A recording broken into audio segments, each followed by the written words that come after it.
All right, Doug, thanks for having me. When Doug sent me the email about talking here, it was kind of a blessing in disguise, or blessing in disguise. Actually, I was actually out ripping palp on Buck Ridge, looking for field sites, and sent an email back. I was like, oh yeah, that's a great idea, Doug, I'll talk. And then I got home that night and I'm like, oh shit, I have 2 years of field data that I haven't really dived into. And Carl's been hounding me for a year and a half to look at it. So, well, here we are. So,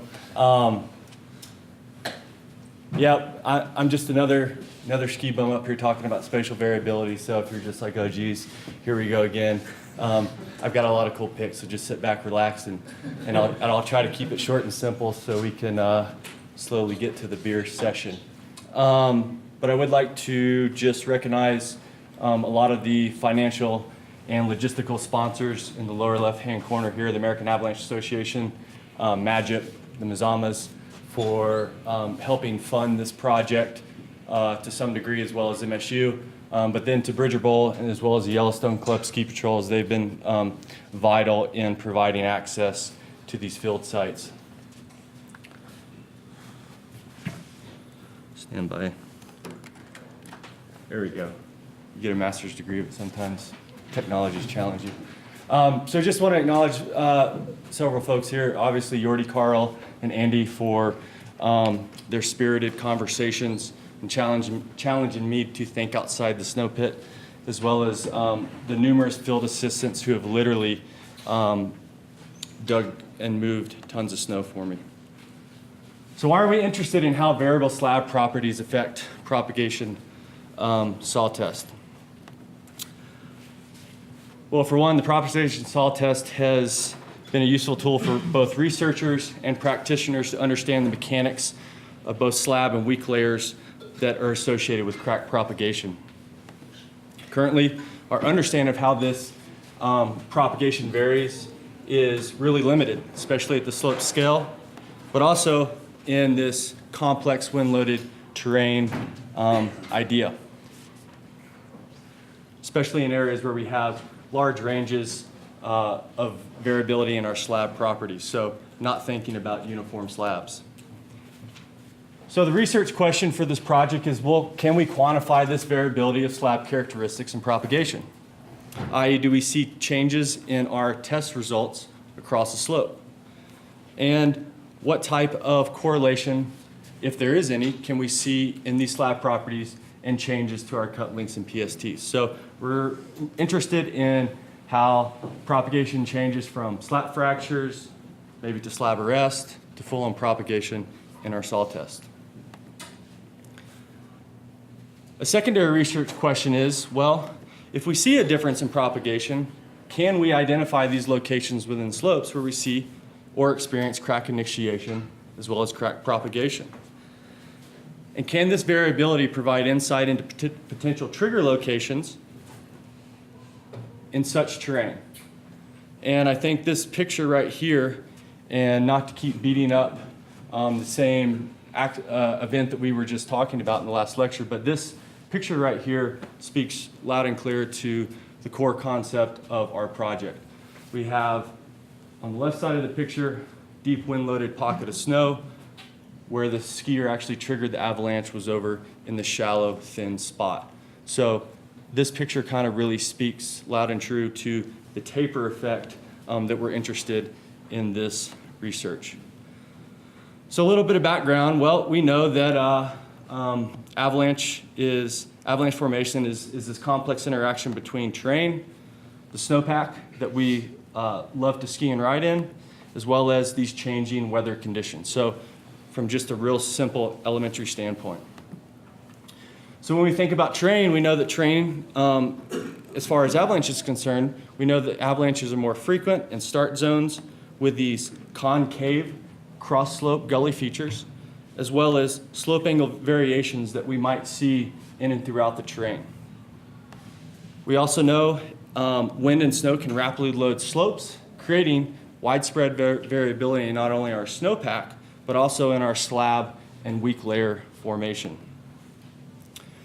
When we talk about the snowpack, we need to think about this concept called the avalanche release process. which is a result of numerous factors interacting over both space and time in both large and small areas. So the process begins with initial failure within a weak layer underneath the slab. We then get this onset of crack propagation. Once that crack reaches a critical size, we get rapid crack growth throughout the weak layer or interface across the slope, and then we get tensile failure, aka slab detachment in the slab. And so if you can see in this picture, this is actually a explosive triggered slope, and we can see a crack or the slab beginning to detach in the upper right-hand corner of the picture. Failure initiation and crack propagation are very important processes that we need to consider for dry snow slab avalanches, and this research focuses more so on the crack propagation component, but we can't forget the failure initiation as being the initial process that gets the ball rolling. So we know that spatial variations to weak layers and slab properties contribute to the formation of potential avalanche hazard and then release. However, variability in these slab properties, and what we're going to be focusing on today is the depth of slab, the slab water load, and then the slab stiffness.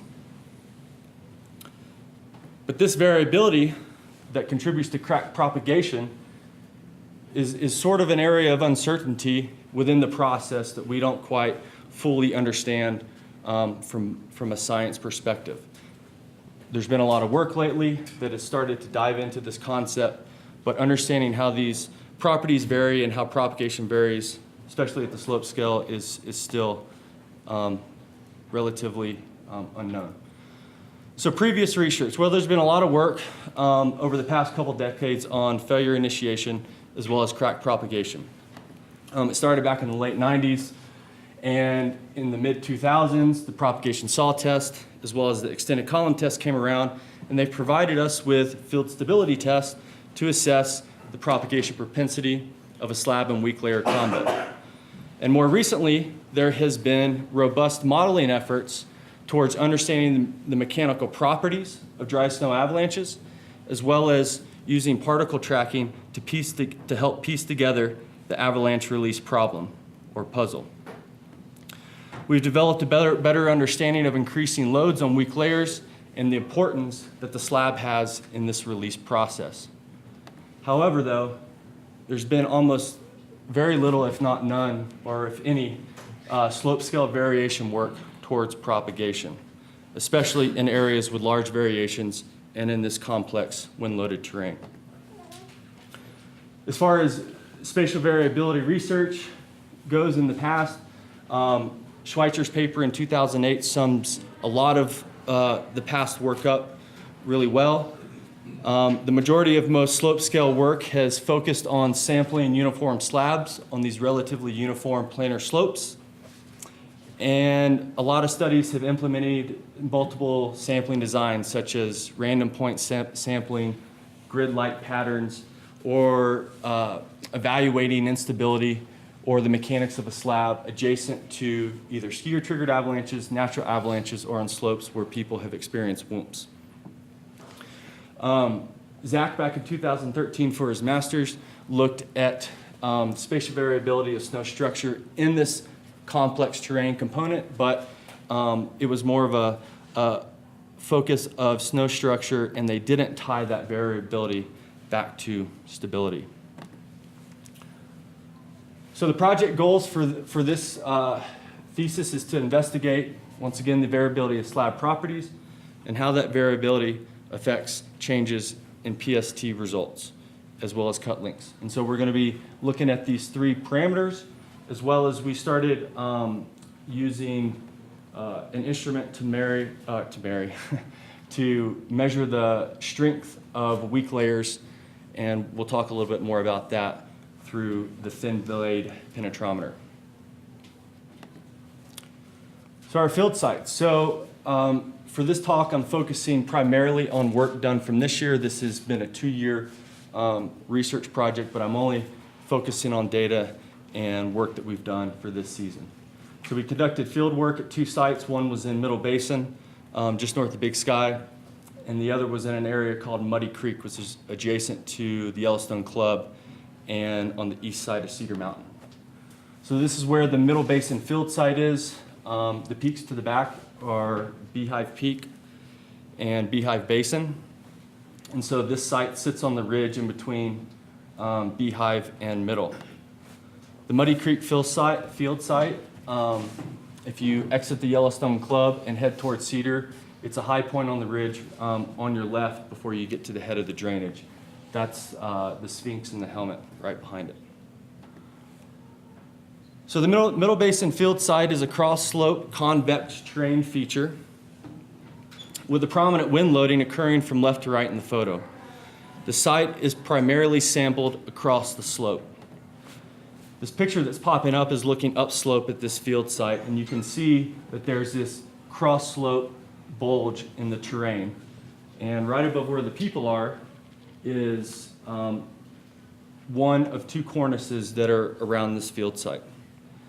The Muddy Peak field site on the right is a concave slope that gets blasted by frequent high winds. I had a field day earlier in December this season where we had wind gusts of over 60 miles an hour when we were out there. So this site gets fairly blasted by the wind. It does offer good sampling down the left-hand side of the slope, just to the left of the ski tracks. And this site is primarily utilized for the structure for motion component that I'm not going to talk about in this project or in this talk. However, though, this site does offer a lot of variability in snow depth, snow structure, so it's a great spot to do research for this project. So our sampling design. So this is what our slope scale transect looks like. It consists of 5 pit groups that we use to hopefully quantify the variability of slab distribution and slab properties that affect propagation. This design allows for random spacing between snowpack tests to capture the variable physical characteristics of a changing snow slab above a weak layer. We sampled slopes either downslope or crossslope, depending on which direction offered the greatest variability from wind loading in such terrain. We used a couple metrics to determine where we placed these pits.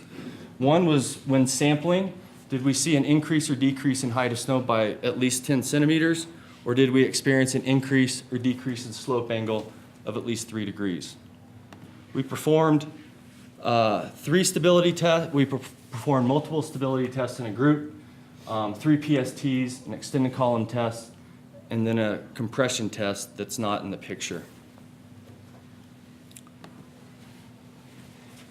As with any snow science or snow pit day of adventure, there's lots of digging. So it always provided an excellent back workout for anyone who helped. Although for this guy, he couldn't get enough vitamin D after returning from the dark north world of Svalbard back in December. So that's what he did a lot of that day. In the picture on the right, this is the layout of our in the field pit excavation, which is slightly different than what you saw on the sampling diagram in the previous page. I credit Eric Knopf for convincing me that this was the right way to excavate these pits, because it saved a lot of time and energy by this clever design. So what you see is we do our compression test and our extended column test in the cross slope face. We stack 3 PSTs on the right, and then we sample the slab properties in that right-hand corner. We ended up doing this because I felt like getting slab properties right in the middle of all our tests gave us a fairly good representation, as much as we could make for how we were going to gauge the parameters in each pit group.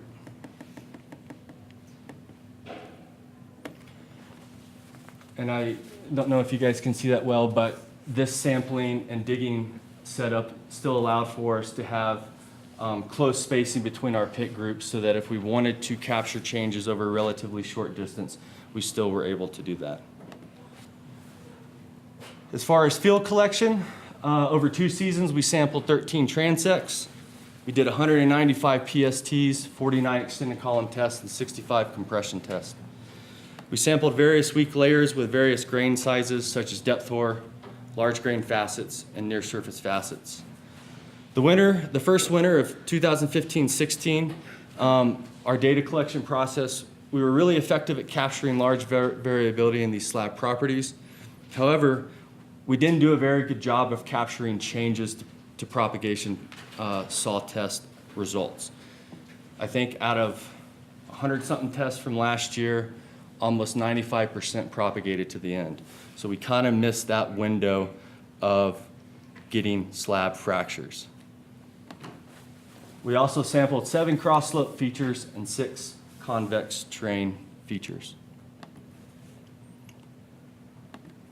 We measured water load with a Snowmetric snow tube to provide a numeric for stiffness. We calculated a bridging index, which basically takes your hand hardness profile. You use the hand hardness object index, which is a linear step between hardness profiles. So you basically take the depth of your layer and multiply it by the numeric for the hardness layer, and it gives you a value. And then you can sum that up for the entire slab, and that gives you the stiffness of the slab. We then used the thin blade penetrometer, which you see in the picture on your left, to test the strength of the weak layer. And then we also started using it towards the end of this year, sampling the slabs to see how accurate our readings were from this device with our bridging index from our hand hardness profile, which we know a lot of hand hardness profiles can be fairly subjective. We might all do them slightly different, but what the data has shown us is that our numbers line up pretty good, and the relationship between changing bridging index throughout the transect was pretty similar to the readings we were getting off the thin blade penetrometer.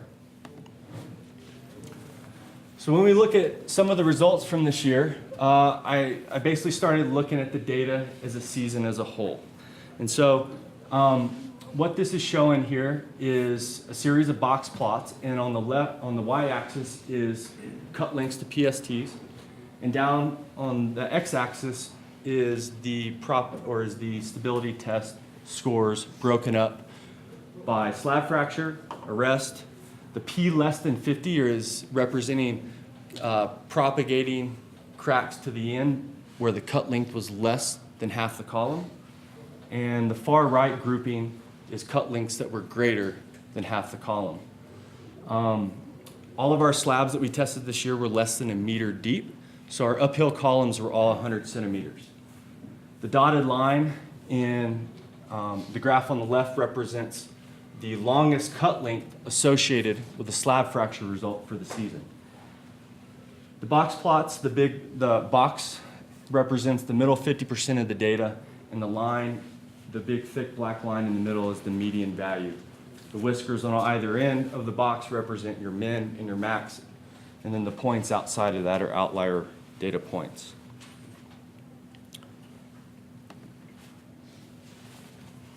So this is a summary table that basically breaks down the test results we got for the entire season. We did a total of 75 PSTs, and then we also broke down each transect into their individual scores.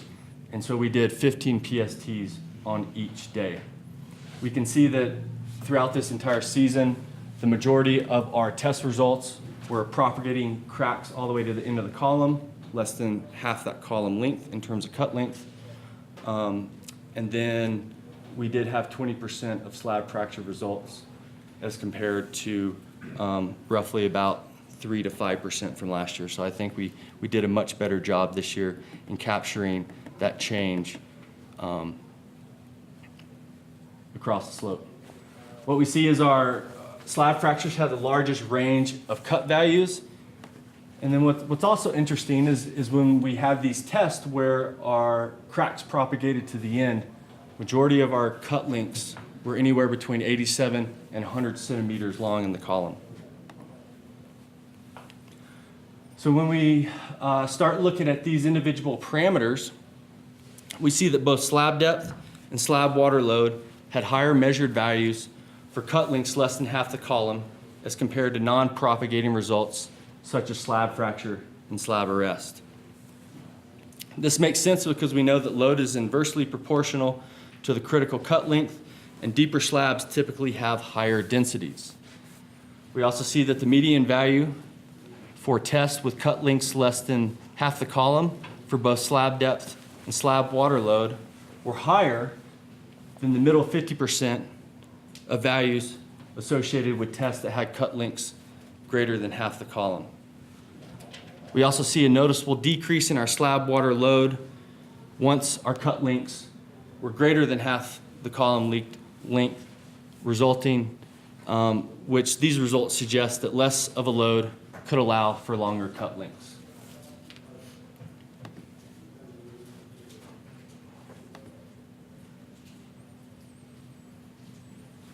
So our bridging index values were also noticeably higher for these test results with shorter cut lengths, but still propagating results compared to non-propagating results, such as slab fractures and slab arrest. We also see,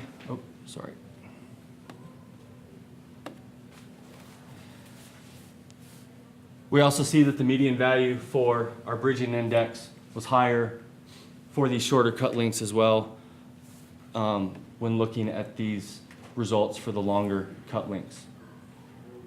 When we look at the weak layer plot, it just shows a large range of variability in values for all PSTs except for the arrest.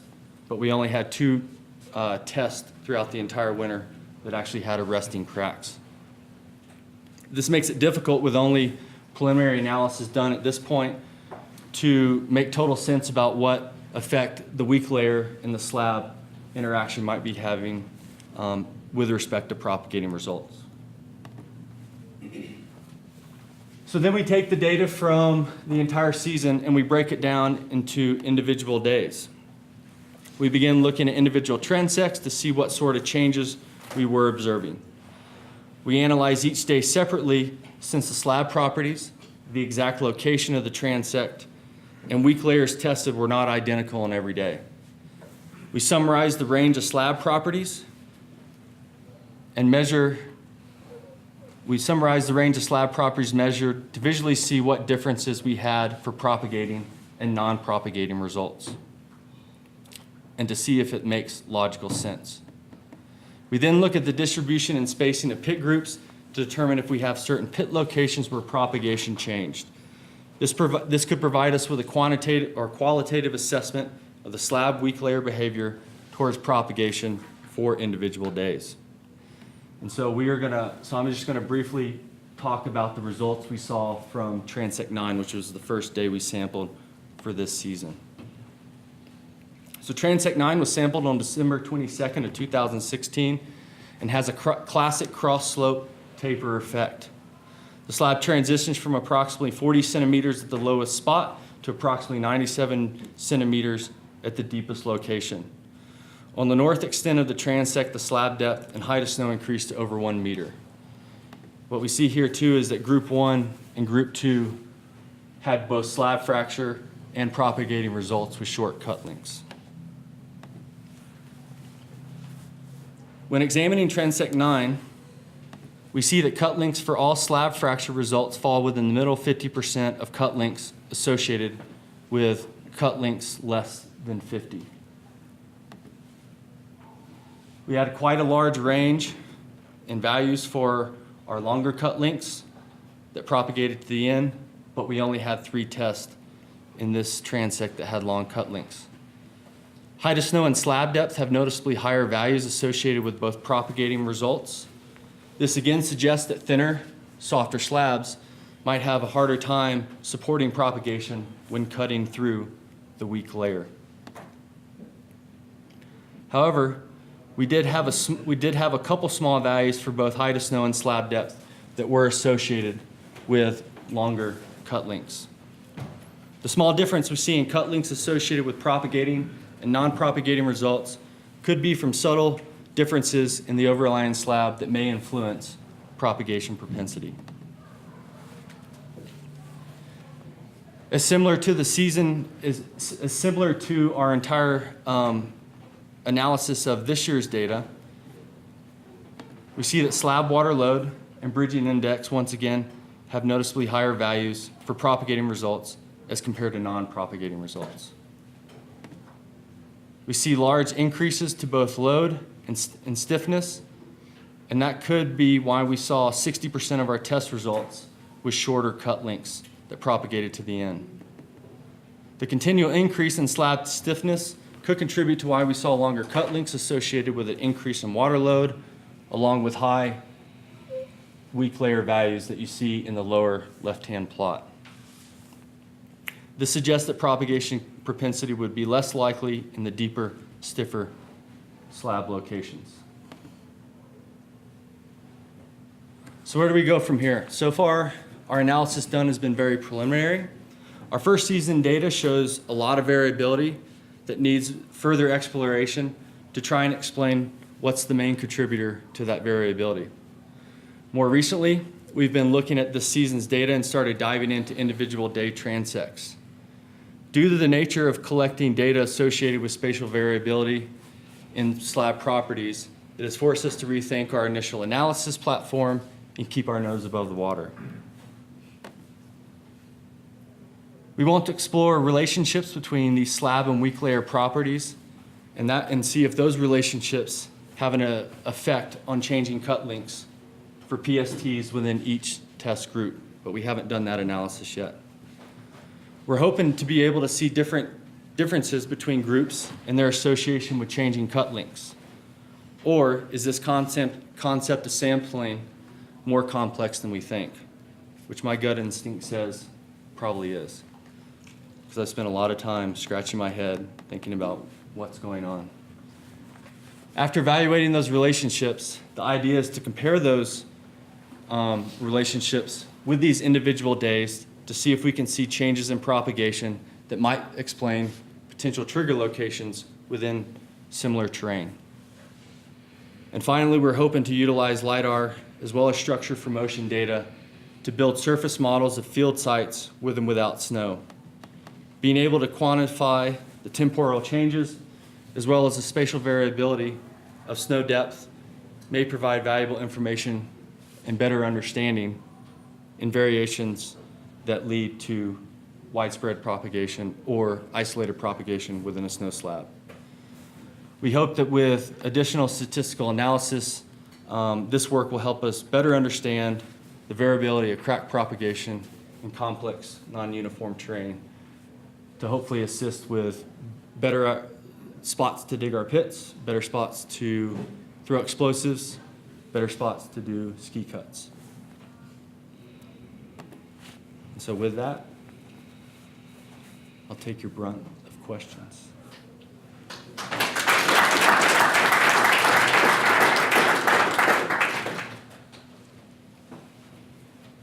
What's the best place to dig our pits? Ask me in November when I'm done, I'll let you know. Chris, was there a lot of variability between ECTs or CTs as much as there was with the PSTs? You know, there was just initial analysis of the extended column test and the propagation solid test. Yes, there was variability. There were times where we had short cut lengths in the PSTs and non-propagating results, and then we would get a random propagating result in an ECT, and we'd kind of stand back and go, whoa, that happened, cool.